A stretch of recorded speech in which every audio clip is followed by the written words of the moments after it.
se me ha encomendado, soy el médico residente de cuarto año, Luis Aguilar Villena, de Cirugía Oncológica del Instituto Nacional de Enfermedades Neoplásicas.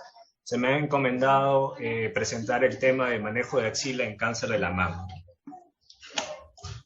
Bueno, como sabemos, el cáncer de la mama en las últimas décadas ha sufrido una evolución en cuanto al manejo quirúrgico, con múltiples cambios, sobre todo en base al desescalamiento de la cirugía en general, ¿no? Con el objetivo sobre todo de disminuir la morbilidad quirúrgica, pero sin comprometer el resultado oncológico, o tanto la estadificación del cáncer. Como cuando se introdujo la mastectomía radical de Halsted, la axila siempre se consideró un punto de tránsito entre la mama y las metástasis a distancia, ¿no? Por lo que se creía que siempre iba a ser necesario la extirpación de los ganglios axilares para prevenir esta diseminación metastásica a distancia. A medida que fue evolucionando la comprensión del cáncer de la mama, la extirpación de los ganglios linfáticos empezó a no ser considerada como un procedimiento para prevenir la diseminación, sino como un componente importante tanto en la estadificación y el pronóstico de la enfermedad. Asimismo, la identificación de esta metástasis axilar guía a los médicos a dirigir terapias sistémicas y o radioterapia. Esto asociado también que en los últimos años el descubrimiento de los subtipos moleculares y las terapias target a estos ha tenido muy buenos resultados, ¿no? Bueno, doctor Aguilar, un momentito, por favor. Sí. Quiero solicitar encarecidamente a la concurrencia que mientras el doctor Aguilar esté haciendo la exposición, pongan sus micrófonos en silencio. Eso, la bulla que está provocando a alguien por algún lado es algo que malogra la presentación. Y creo que todos queremos informarnos y enterarnos de lo que el doctor Aguilar nos quiere decir. Muchas gracias. Seguimos adelante. Bueno, primero hay que definir dos conceptos claros para esta exposición. Uno es qué significa ganglio centinela. El ganglio centinela pues es el ganglio linfático que se define como el primer ganglio a donde las células cancerógenas tiene más probabilidad de diseminarse, ¿no? Desde un tumor primario. En el caso de la mama puede ser uno o pueden ser múltiples, ¿no? Puede ser uno, dos, tres o inclusive múltiples. Y la disección de axila, bueno, es un concepto quirúrgico que se basa en la extirpación de todos los ganglios axilares, siguiendo algunos parámetros anatómicos que, bueno, vamos a ver un poquito más adelante, hacer un trabajo sobre eso, ¿no? Bueno, a través de los años, a través del tiempo, el tratamiento estándar para el manejo quirúrgico de la mama siempre fue la cirugía radical, ¿no? Siendo siempre el vaciamiento axilar una única opción. Pero alrededor de los últimos 30 o 20 años se descubrió el ganglio centinela y se decidía hacerle solo esterilización axilar a los que presentaban ganglio centinela positivo y no a los que presentaban negativo, ¿no? Uno de los primeros trabajos que vengo a presentar es el NSABP04, publicado por el doctor Bernard Fischer, un trabajo que se llevó a cabo entre los años 1971 y 1974, la reclutación de los pacientes, y presentaba un seguimiento de 25 años, ¿no? El objetivo de este trabajo, bueno, era determinar si una cirugía menos extensa, con o sin radioterapia, era tan eficaz como la mastectomía radical de Halsted. Se seleccionó un total de 1.079 pacientes al azar para mastectomía radical o mastectomía total versus mastectomía total más radioterapia, ¿no?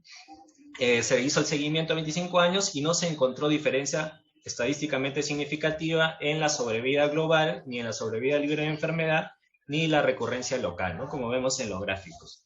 Estos datos, bueno, muy importantes porque indican que dejando ganglios positivos, sin cirugía y que van a radioterapia, no va a aumentar la tasa de recurrencia a distancia o la mortalidad relacionada con el cáncer de la mama, ¿no? Este trabajo, bueno, es el que sienta las bases para los siguientes, sobre todo el ACOSOL Z0011, ¿no? El siguiente trabajo, bueno, es el NSABP B32, es un trabajo que se llevó a cabo entre los años 1999 y 2005,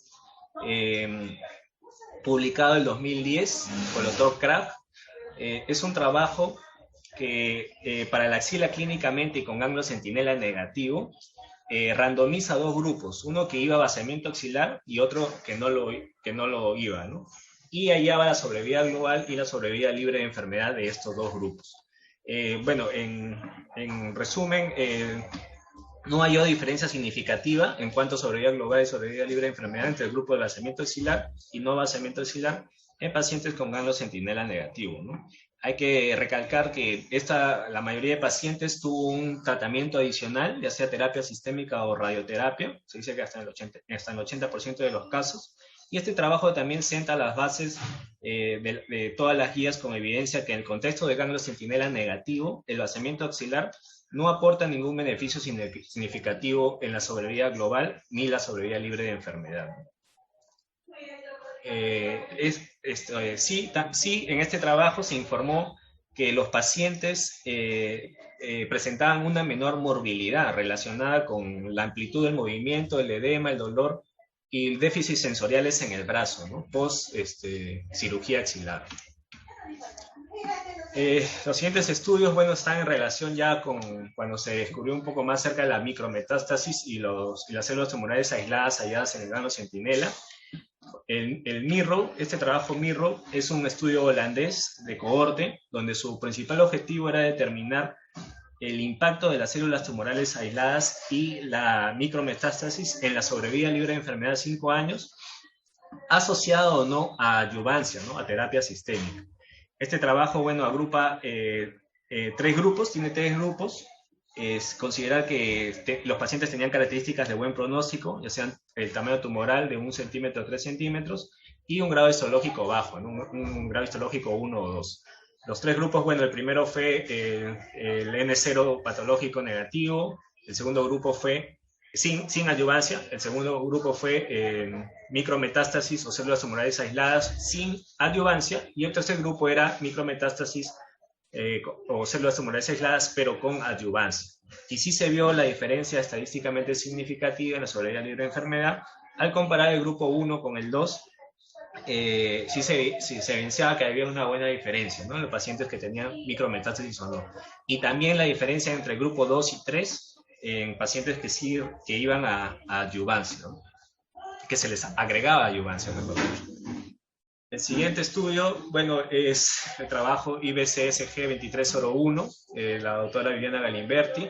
Es un trabajo que se llevó a cabo entre abril de 2001 y febrero de 2010, un estudio europeo de no inferioridad que randomiza en 27 instituciones europeas, investiga 934 pacientes, tumores T1, T2, N1 con micrometástasis. Se randomizan a 2 grupos, vaciamiento axilar y no vaciamiento axilar, y haya la sobrevida libre de enfermedad y la sobrevida global a 5 años, ¿no?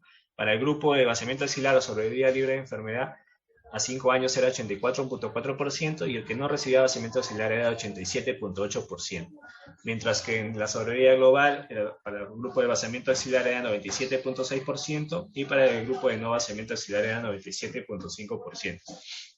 Estos resultados sin demostrar diferencia estadísticamente significativa, ¿no? Como lo vemos acá en los gráficos de sobrevida libre de enfermedad, sobrevida global y eventos relacionados a recurrencia local. Otro trabajo similar a este es el ATRM048, es un estudio español, un estudio similar en cuanto al diseño, pero en los resultados se cuidó mucho el manejo de la radioterapia.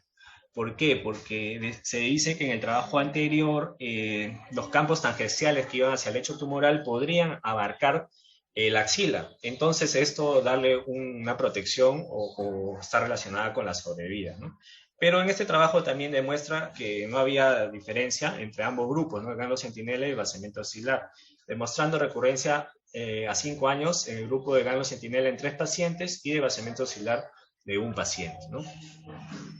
Este siguiente trabajo, la doctora Galimberti, publicado el año 2015, es un trabajo donde asocia la diosa de ganglio centinela post-neoadyuvancia, y ella lo que quiere hacer era verificar o confirmar que esto sí se podría llevar a cabo, ¿no?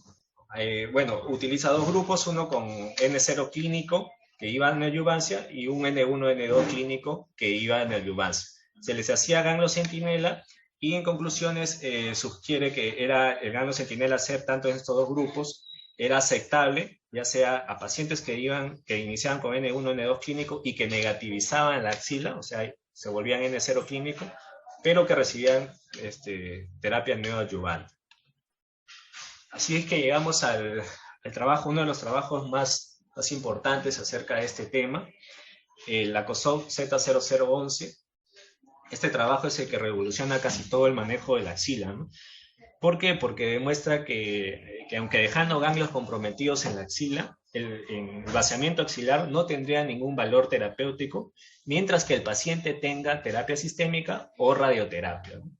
Este trabajo, bueno, estudia a 856 pacientes, N0 clínico, con biopsia de ganglio centinela positivo, de hasta 2 ganglios positivos, que iban a cirugía de conservación, que recibían radioterapia, y en el 96.5% recibieron también adyuvancia, ¿no? Randomizó a 2 grupos, vaciamiento axilar versus no vaciamiento axilar, hallando sobrevida global a 5 años, sobrevida libre de enfermedad y recurrencia loco-regional. En cuanto a la sobrevida global, fue 91.8% para el grupo de vaciamiento axilar versus 92.5% para el no vaciamiento axilar. La sobrevida libre de enfermedad a 5 años fue 82.2% para vaciamiento axilar versus 83.9% para no vaciamiento axilar. Y la recurrencia también fueron similares, ¿no? Con 6% para el primer grupo y 5% para el segundo grupo. Ahí, bueno, los gráficos que demuestran esa no diferencia significativa en cuanto a sobrevida global, a sobrevida libre de enfermedad y a sobrevida según el tipo de receptor tumoral. Este trabajo demuestra, hay una publicación con un seguimiento de 6 años, donde no hay tampoco la diferencia significativa sobre sobrevida global, ni sobrevida libre de enfermedad, ni recurrencia locorregional, ¿no? Ni tampoco a 10 años, ¿no? Este estudio, bueno, demuestra que no hay beneficio en la cirugía axilar, aunque tuvo algunas críticas, ¿no? Sobre todo la crítica de la compensación de la radioterapia en campos tangenciales, ¿no? Otra crítica fue que tuvo un cierre precoz porque la mortalidad era inferior a la esperada, el reclutamiento fue muy lento, fue de 50% de lo esperado, posiblemente porque al inicio no tratar la axila era considerado poco ético. Además, un 7.6% de las pacientes asignadas al grupo de disección axilar no se les realizó disección axilar, mientras que al 2.5% del grupo asignado a biopsia de ganglio centinela se le hizo una disección axilar. Un entrecruzamiento de pacientes. Bueno, como conclusiones de este trabajo, la biopsia de ganglio centinela positivo sin disección axilar tratadas con tratamiento conservador y terapia sistémica adyuvante, se encontró que iban a tener una baja tasa de recurrencia locorregional, ¿no? Este trabajo no es aplicable para pacientes con adenopatías palpables que tengan metástasis extensa en el biopsia de ganglio centinela o más de 2 ganglios centinela positivo, pacientes tratadas con mastectomía total y pacientes que tenían quimioterapia neoadyuvante, ¿no? Este estudio también puede ser criticado en su diseño y metodología, pero los resultados han demostrado una recurrencia locorregional extremadamente baja y una excelente sobrevida global en pacientes con cáncer de mama con biopsia de ganglio centinela positivo sin disección axilar, tratadas con tratamiento conservador y terapia sistémica adyuvante. El siguiente trabajo es el estudio AMAROS. Es un trabajo que compara la disección radical de axila versus radioterapia axilar. El objetivo de este trabajo era determinar si la radioterapia axilar era proporcional en cuanto al control regional comparable con la cirugía de axila, ¿no? Pero con menos efectos secundarios. Este trabajo, un ensayo multicéntrico, aleatorizado, de fase 3 de no inferioridad, recluta pacientes a 4.806 pacientes entre los años 2001 y 2010 con tumores T1, T2, N clínico negativo y biopsia de ganglio centinela positivo. Randomiza a los 2 grupos mencionados y haya como resultados a 5 años la recurrencia locorregional al primer grupo 0.43% versus 1.19%, la sobrevida global 93.3% versus 92.5% y la sobrevida libre de enfermedad 86.9% versus 89.7%. Esto se puede ver acá en los gráficos representados, ¿no? La sobrevida libre de enfermedad y la sobrevida global, donde no hubo diferencia significativa, ¿no? Lo que sí hubo en este estudio y fue muy importante también, fue la asociación o la identificación del linfaedema en mucho mayor porcentaje en el grupo que iba a disección radical de axila, ¿no? Versus el grupo que no se le hacía y iba solo a radioterapia. Encontrándose en el seguimiento hasta más de entre 10 a 15% más que en el grupo que solo recibía radioterapia, ¿no? Entonces, según estos datos, concluía que es seguro recibir radioterapia axilar sin alterar el resultado oncológico, pero disminuyendo mucho la morbilidad quirúrgica. El siguiente estudio, bueno, es el estudio SOUND del profesor Gentilini. Es un estudio prospectivo, aleatorizado, todavía en curso, que compara la biopsia de ganglio centinela versus la observación en pacientes con ecografía axilar preoperatoria negativa y con tumores menores de 2 centímetros, o sea, T1. Analiza dos brazos, los dos brazos bajo un cuestionario Kick-Dash, que es un cuestionario acerca de la discapacidad del brazo y del hombro, y encontraron una puntuación significativamente menor en los pacientes que no eran sometidos a biopsia de ganglio centinela, ¿no? Como vemos en el primer gráfico. Y en el segundo gráfico se puede ver esa misma comparación, pero agrega un grupo que iba a disección axilar, observándose más de 60 puntos en el cuestionario, ¿no? El siguiente estudio es el estudio CENOMAC. CENOMAC es un estudio también que está en curso, que todavía tiene pendientes resultados en 5 a 10 y a 15 años. Es un estudio que compara la biopsia de ganglio centinela positivo versus la cirugía axilar, pero agrega criterios o agrega criterios de inclusión que no estaban en los anteriores trabajos, ¿no? Como por ejemplo, cuando teníamos más de 2 ganglios centinela, tumores más grandes, T1, T3, o pacientes con mastectomía total, ¿no? Entonces el objetivo es concluir si la disección radical de axila es necesario en macrometástasis de hasta 2 o más ganglios, pacientes con tumores grandes, cirugía conservadora y mastectomía total, ¿no? Ahí vemos en el cuadro los criterios de inclusión, los que le mencionaba, y algunos criterios de exclusión que, bueno, son los clásicos de los trabajos de los ensayos clínicos, ¿no? Aquí en el instituto también hay una revisión acerca del tema. Esta es una revisión encabezada por el doctor Jorge Dusta, cirujano del departamento de mamas, ¿no? Donde el objetivo era evaluar la precisión del ganglio centinela en cáncer de mama en un instituto latinoamericano, ¿no? Es una serie retrospectiva en América Latina que captaba pacientes con cáncer de mama temprano y iban a biopsia de ganglio centinela. Se identificaron 1.259 casos, la mediana de ganglios centinela resecados fue de 2 ganglios, con una positividad de estos de 34.3%. A disección axilar fueron 41.6% y el número de ganglios centinela positivos se relacionaba con el número de ganglios positivos ya en la disección de axila. Los factores también que predijeron que los ganglios positivos en la disección axilar, mientras que sean positivos en la biopsia de ganglio centinela, eran 2, la invasión linfovascular y el grado histológico alto. Como conclusión de este trabajo, el ganglio centinela predice la afectación de la disección axilar y ofrece una baja tasa de recurrencia axilar en nuestra población latina. Otra revisión realizada en el instituto es este trabajo. Es un análisis crítico de la recurrencia axilar en pacientes con cáncer de mama temprano, realizada o encabezada por el doctor Castañeda, donde concluye, bueno, que la biopsia de ganglio centinela no se asocia a mayor tasa de recurrencia axilar en axila patológica negativa, con biopsia de ganglio centinela positivo para 1 o 2 ganglios o tumores T1 T2 en el cero clínico, ¿no? Los factores que predicen la recurrencia axilar son los receptores de estrógeno positivo, la edad joven, un mayor tamaño tumoral y un grado histológico más alto. La recurrencia axilar se asocia a mal pronóstico y los factores pronósticos luego de esta, o sea, la recurrencia axilar, estas son el estado de los receptores y el tipo de tratamiento inicial que haya recibido el paciente. El manejo de la recurrencia axilar aislada incluye la cirugía de rescate y o la radioterapia más quimioterapia. Y bueno, en base a todo ya lo expuesto, a todos los trabajos expuestos y algunos más que ya por el tiempo no alcanzó, se han hecho muchos consensos, tanto europeos como americanos, en base a estos trabajos y se ha llegado a definir guías de práctica clínica. Una de las más grandes entidades que regula esto es el SANGALEN. El SANGALEN fue presentando recomendaciones a través de los años y a través de la aparición de estos trabajos, ¿no? Como por ejemplo en 2011 recomendaba no utilizar la inmunistoquímica de rutina en ganglio centinela y no disección de axila exclusivamente en pacientes con criterio Z0011.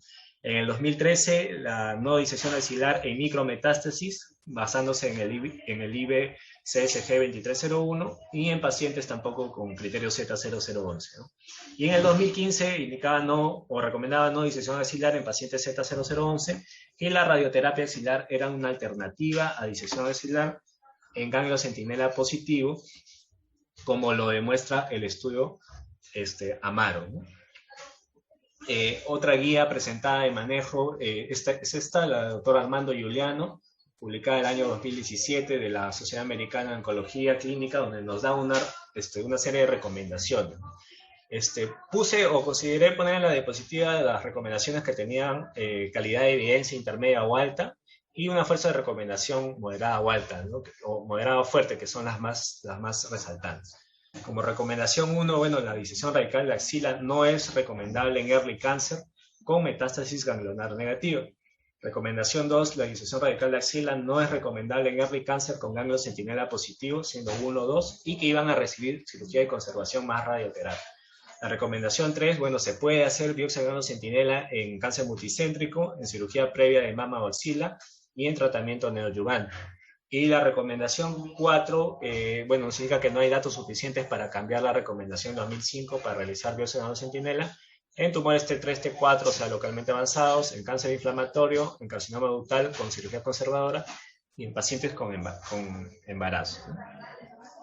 Otro consenso de manejo es presentado por la doctora Mónica Morro en el año 2017, donde nos presenta un algoritmo de manejo en base a la biopsia de ganglio centinela y en base también a la axila clínica negativa, ¿no? Si tenemos una axila clínica negativa, se le realiza o está indicado la biopsia de ganglio centinela.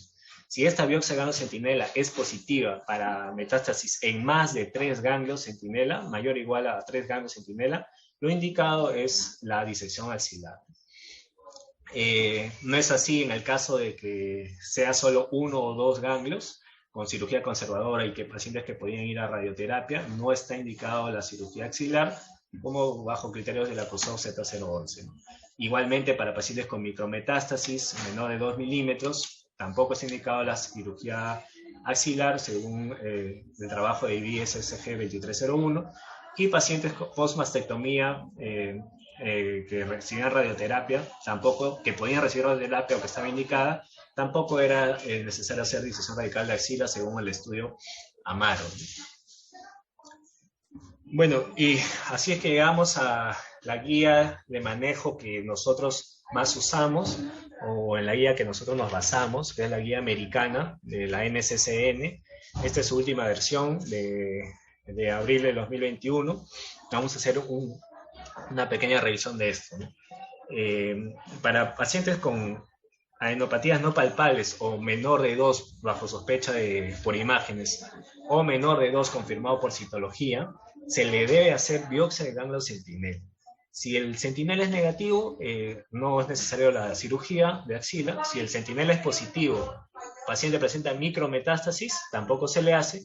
Si es positivo y presenta criterios de ACOSOC Z0011, que es T1 o T2, 1 o 2 ganglios centinelas, cirugía de conservación, paciente que puede ir a radioterapia y que no haya recibido quimioterapia neoadyuvante, el paciente, si cumple todos estos criterios, no era necesario hacerle disección axilar. Pero si no los cumplía, sí es necesario hacerle disección axilar en los niveles 1 o 2, ¿no?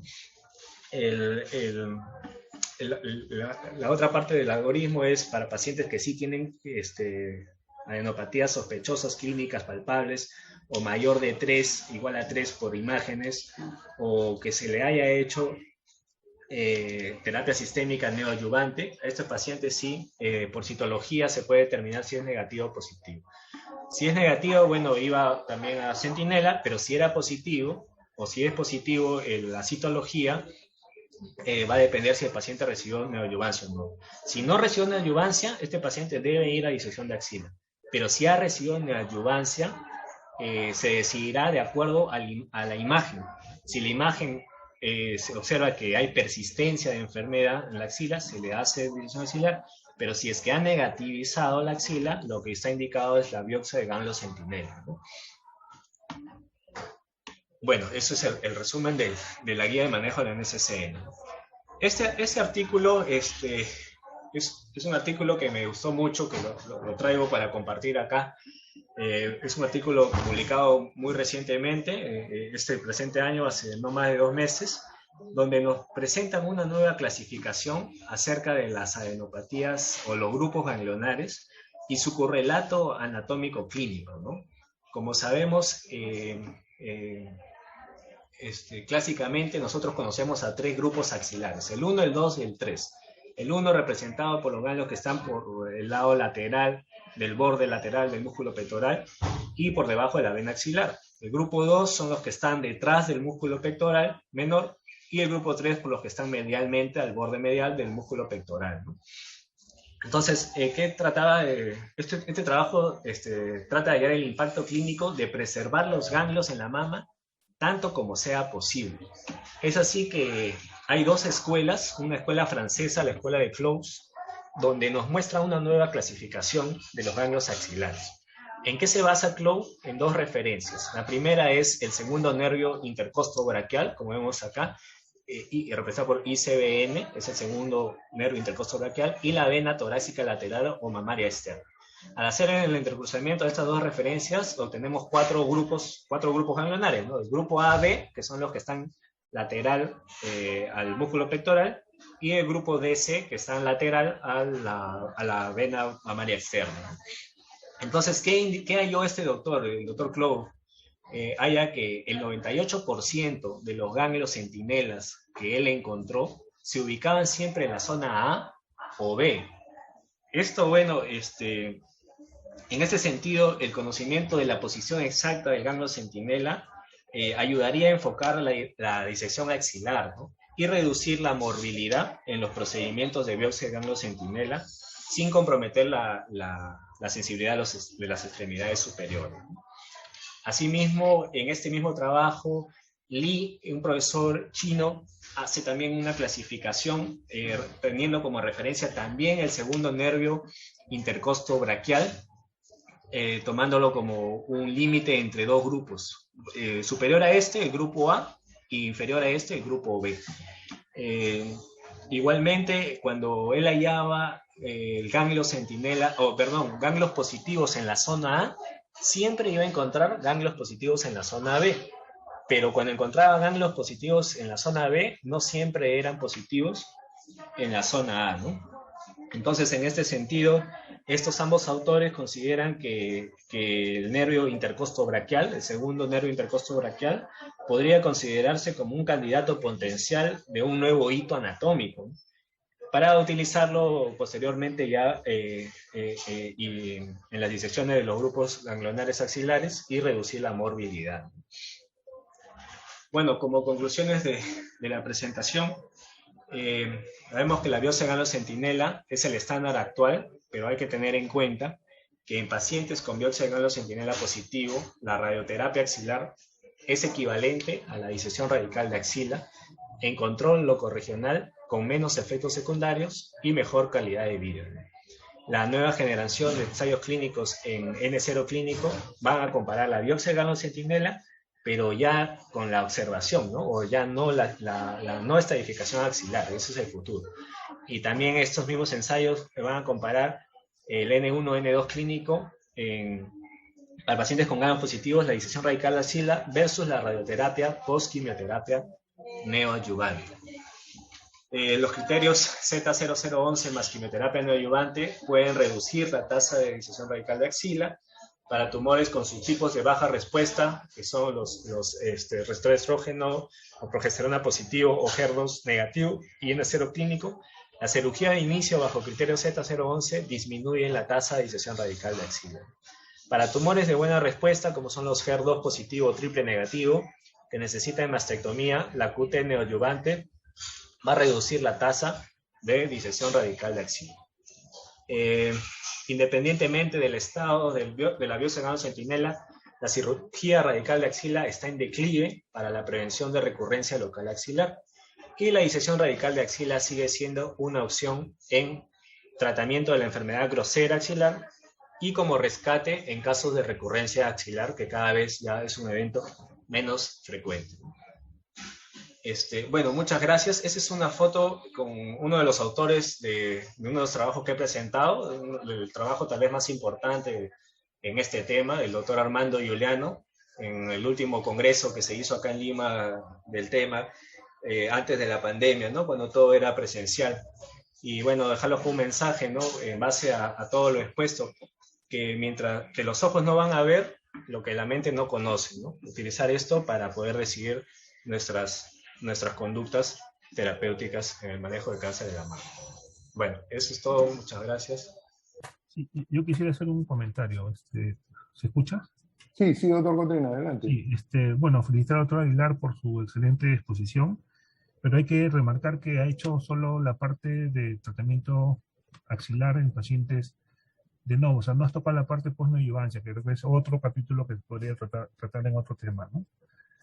Y respecto a las conclusiones, sí, bueno, definitivamente lo que tú dices, ahora se hizo el menos es más, ¿no? O el escalamiento del tratamiento axilar, que, bueno, los trabajos ya lo confirman, que no hay que hacer decisiones en la mayoría de los pacientes. Siempre es bueno tener como experiencia también lo que se ha hecho acá, justo el protocolo del International Breast Cancer Study Group, que participamos, el doctor Aguatas y yo participamos en ese estudio.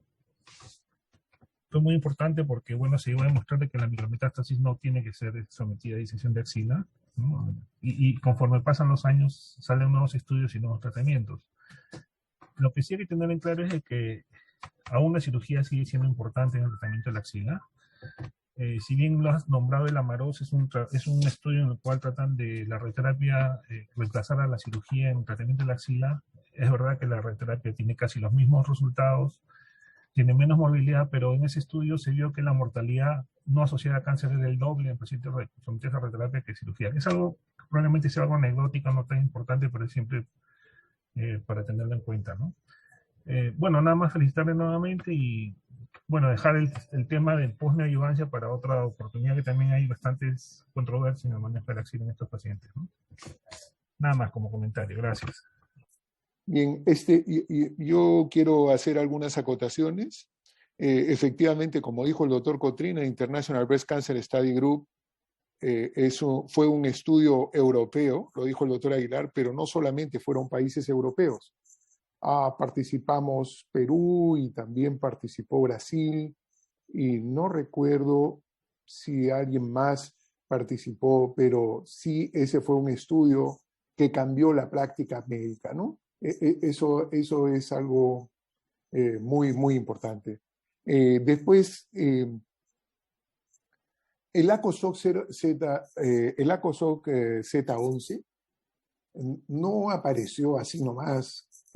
Sí quisiera recalcar que el Z11 se basó en los estudios previos de Bernard Fisher, básicamente en el B04, aquí hemos tomado algunas notas, se basó en el B04 y también se basó en el B32. Entonces, hay una bonita descripción sobre el manejo axilar y el manejo de los ganglios axilares en cáncer de mama y los estudios que han marcado el quiebre o que han significado un cambio en la práctica o una consideración para futuros estudios y que está publicado en el Annals of Surgical Oncology del año 2020.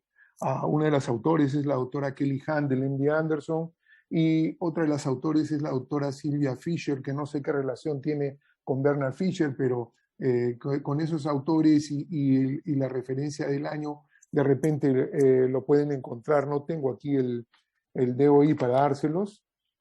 Y, ¿qué más? Ninguna otra cosa. Y siempre, perdón, sí, una cosa adicional. Yo creo que todos tenemos que basarnos en lo que podemos hacer en el sitio que estamos. En Europa, en Estados Unidos, hacen mucha detección de cáncer de mama, cada vez se encuentran tumores más pequeños, menos compromiso axilar. Eso es un poco diferente a lo que nos está pasando. Sin embargo, nosotros estamos también en una transición. De todas maneras, estamos avanzando. Probablemente más adelante habrá una publicación al respecto, pero lo que quiero decir es que si nosotros estamos en el consultorio y no tenemos cómo hacer ganglio centinela o no tenemos cómo darle después radioterapia al paciente y tienes una metástasis clínica ganglionar axilar, no tengas duda, tienes que hacer una disección radical de axila y no estés pensando que si el paciente fuera esto, no, tenemos que atender a nuestros pacientes. Y entonces hay que considerar que la cirugía está más diseminada en el país, está más al alcance, y si no tenemos cómo hacer una buena conservación, que asegurar la radioterapia del paciente, asegurar un buen estudio histológico del ganglio centinela de la pieza operatoria, entonces hay que proceder de acuerdo a lo que sabemos y a lo que tenemos. Acuérdense que el tema es no cumplir protocolos, sino atender a nuestros pacientes. El criterio médico no va a ser reemplazado porque en ninguna guía se va a poner en todas las situaciones. Ninguna guía se va a poner en los, qué sé yo, 10.000 situaciones que pudiéramos tener en nuestra práctica. Entonces es importante tener el criterio médico, tener siempre presente, primero, no hacer daño, y segundo, si tienes que tratar a un paciente solo con cirugía, bueno, hazlo, pues es mejor que no hacerle nada, o es mejor que mandarlo a algún sitio donde le puedan hacer y que no puedes garantizar que realmente van a recibir a ese paciente. Siempre el tema de cáncer de la mama siempre ha estado en la agenda de los cirujanos oncólogos y principalmente de todos aquellos con que siguen la escuela de la cirugía oncológica, valga la redundancia. Y esto hemos sido testigos cómo ha ido evolucionando este modelo. Y quería hacer dos comentarios. Uno en relación a los anuncios que hizo Henry Gómez recientemente, no sé si está presente en la reunión, incluso salió en la televisión, en la cual el instituto logró aumentar significativamente la supervivencia de los pacientes por estadios clínicos, incluso en estadios clínico 1 y 2, comparados inclusive a 3 y 4 con el periodo último del 2012 que había estudiado. Esta última data entiendo que es hasta el 2015. Así que la combinación de los resultados de los tratamientos que se han ido aplicando en los últimos años en el instituto es traducción del gran esfuerzo y conocimiento que tienen los grupos multidisciplinarios, en los cuales se incluye, por supuesto, a los cirujanos.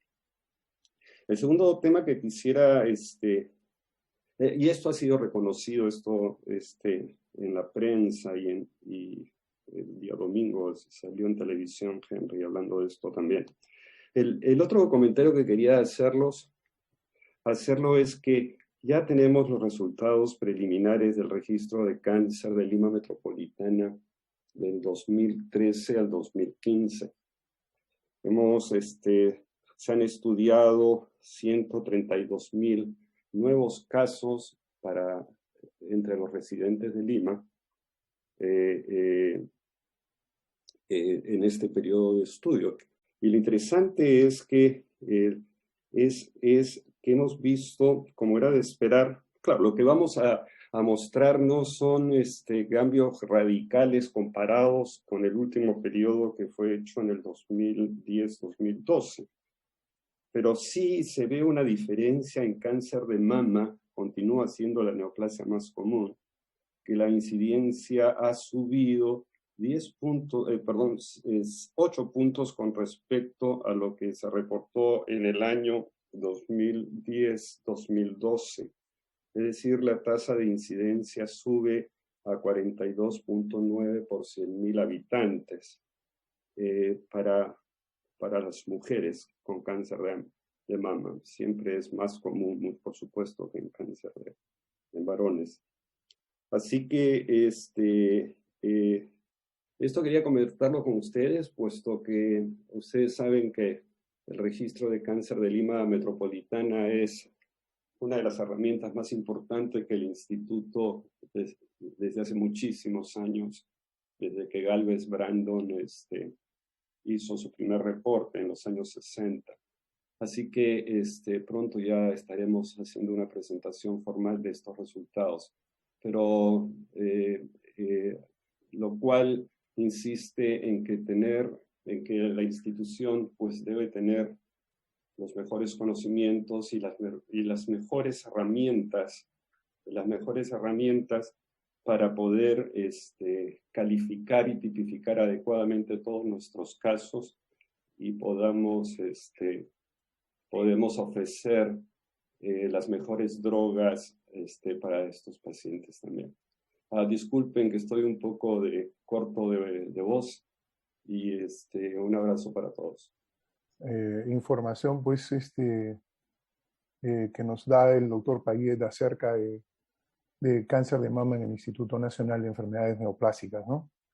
Doctor López. Doctor, buenas tardes. Gracias por la oportunidad. Ya tenía dos preguntas para el doctor Aguilar. En primera instancia, felicitar su ponencia. Cuando él menciona el trabajo del doctor Castañeda en recurrencia axilar, ¿es en el grupo de pacientes que no recibieron una ayudancia, es decir, pacientes que fueron de inicio a manejo de la axila sin ayudancia? Y de ello me llamó bastante la atención, lo cual no he visto en otros trabajos, que hacen un acápite como factor de riesgo la edad. ¿Utilizaron algún punto de corte o en general solamente hablaron de mujeres post o premenopáusicas? Y mi segunda pregunta es el tema de lo nuevo que presentó, que me pareció muy interesante, que es el reparo anatómico del nervio intercostobraquial, que usualmente sí lo llegamos a ver. Realmente yo no lo he visto cuando hemos hecho centinela, pero sí lo he visto cuando hemos hecho disección radical de axila. Entonces, y mencionaba mucho que la clasificación basaba en la identificación de este reparo anatómico, pero en centinela. No sé si podría ser una aclaración o es algo que deberíamos ir entrenándonos en tomarlo en cuenta, así como lo hacemos usualmente con el bando dorsal y el nervio torácico largo, identificar el nervio intercostobraquial, ¿no? Para que sea parte dentro de nuestra formación como residente. Gracias. La primera consulta, bueno, el trabajo que presentó el doctor Castañeda va a ser una revisión crítica acerca de literatura, ¿no? No es una revisión solamente del instituto, sino es una revisión de literatura donde agrupa una serie de trabajos y, bueno, presenta algunas conclusiones. En cuanto a la pregunta de la nueva clasificación, esa del último artículo, se hace en ganglio centinela. Los dos grupos, tanto el grupo francés como el grupo chino, lo hizo en ganglio centinela, y más que todo en base a tener un mejor abordaje, un abordaje más rápido, más limpio, sin menor morbilidad del ganglio centinela en relación al músculo pectoral menor, ¿no? Justo ya lo conversaba también con la doctora de la Cruz, y sí, pues se basa, o la mayoría de cirujanos ya más experimentados se basan en ese borde lateral del músculo pectoral menor para llegar al ganglio centinela directamente. No estaría de más entrenarnos de una vez en este nuevo hito anatómico, ¿no?, del segundo nervio intercostobraquial, porque seguramente en el futuro alguna sorpresa nos traerá. Voy a hacer un comentario respecto del nervio intercostobraquial. Siempre cuando hago cirugía axilar trato de identificarlo y trato de preservarlo, pero abordar la axila puede tener tres caminos desde mi opinión, ¿no? Uno es desde la parte medial hacia afuera, hacia la parte lateral. Otro es de la parte lateral hacia la parte medial, que en estas dos situaciones es donde uno más se puede llevar el nervio intercostobraquial y no reparar en él. Y la otra forma es yendo desde la vena axilar hacia abajo. Entonces, si uno va desde la vena axilar hacia abajo, es más probable que pueda identificar el nervio intercorto braquial y preservarlo en todo su trayecto. A veces no se puede, y el doctor Romano dice que lo ha visto, en mastectomías o cuando uno hace disección axilar, pero no cuando hace biopsia de ganglio centinela. Es muy cierto. Por eso es que cuando uno busca el centinela, debe tener cuidado de no sacarlo sin mirar. ¿A qué me refiero? A que el centinela, de preferencia, hay que disecarlo, hay que tratar de acercarse al ganglio, porque en ese tratar de jalar la grasa o tratar de incluir la grasa en la disección es donde te puedes llevar el intercosto braquial. Y el otro dato importante que marca la parte inferior de la axila es el reconocimiento de la vena angular. Hay una publicación también reciente sobre esta anatomía, porque, oye, cuando uno diseca, ¿cuál es la parte inferior de la axila? ¿Dónde identificas? ¿Cuál es el...? No tiene una marca clara. Tú sabes que la pared anterior es el músculo pectoral mayor, la posterior es el dorsal ancho, arriba es la vena, pero y abajo, ¿hasta dónde disecas? Esta vena axilar, el nacimiento de la vena axilar, que en buena cuenta viene a ser la rama torácica que llamamos del paquete básculo nervioso del dorsal, esa vena angular marca el límite inferior de la axila y es importante, sobre todo cuando uno está haciendo conservación de la mama, ¿no? Disección axilar por conservación de la mama. Muy interesante la anatomía, muy interesante para nosotros los cirujanos conocer la anatomía, sobre todo la anatomía de la axila, que es lo que más hacemos, y bueno, la inguinocrural también la hacemos cuando vemos otro tipo de patología, ¿no? Bien, un comentario adicional. Estamos asistiendo pues a un cambio, probablemente una transición epidemiológica, pero no, cuando digo transición epidemiológica me refiero al paso de enfermedades infecciosas que creíamos más o menos dominadas y que ahora la pandemia por coronavirus nos está sacudiendo un poco y que probablemente no tomamos en serio las epidemias anteriores, como por ejemplo el SIDA, ébola, Zika, chikungunya. Ha tenido que venir el coronavirus para sacudirnos fuertemente. Están tomando de manera muy importante las enfermedades inflamatorias y las enfermedades crónicas, y aquí en las enfermedades crónicas el cáncer, y también probablemente como parte de las inflamatorias. Entonces cada vez estamos teniendo más pacientes vivos con cáncer y eso ya nos ha dicho el doctor Payet, que el doctor Gómez ha dado algunos alcances sobre mejoras en la sobrevida que de todas maneras están pasando y de repente no lo vemos en el día a día, pero cuando uno se pone a revisar números y sobre todo los ve en el tiempo, puede apreciar esto. El hecho de que tengamos pacientes que han tenido cáncer y que su número esté aumentando, va a llevar a tener que atender diferentes patologías. Y les digo eso aprovechando porque este fin de semana hay un congreso de la Sociedad Peruana de Cardiología y se va a presentar un libro que está escrito por un médico, que está editado por un médico de nuestra institución, el doctor Enrique Ruiz, y en el cual participan varios médicos de la institución, que se llama Cardio-Oncología. Sería bueno que estén al tanto y que vean, porque nos interesa directamente, ya sea por pacientes que reciben tratamientos que afectan el corazón o ya sea por pacientes que vienen con comorbilidades previamente al tratamiento o simplemente en pacientes que han tenido cáncer y que tienen una larga sobrevida que desarrollan este tipo de problemas, ¿no? Deberíamos estar avisados. Bien.